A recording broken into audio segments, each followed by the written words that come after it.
A pristine white room is suddenly shattered by the crack of a flashbulb and the heavy thud of boots.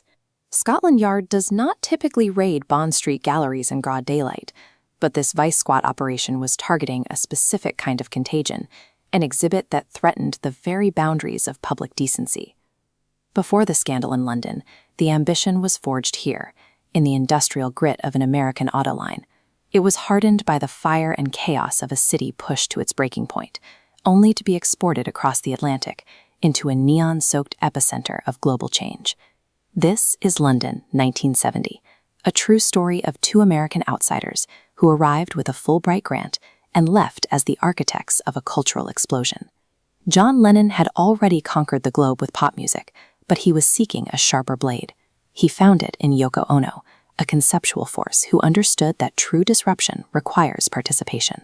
Together, they forged an avant-garde partnership designed to agitate, provoke, and demand absolute attention. They turned their own intimacy into a sprawling public spectacle.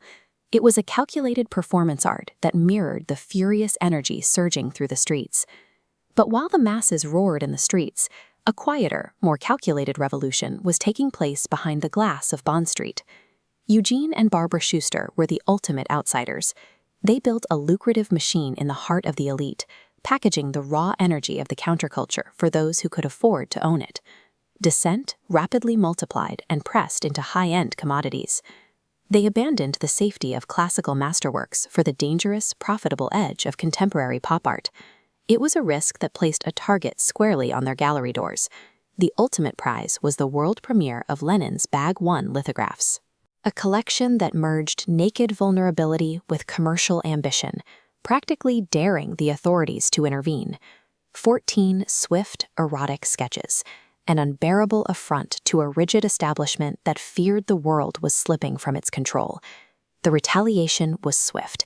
Police descended on the gallery, resurrecting an obscure Victorian obscenity law to drag a modern art dealer away in handcuffs.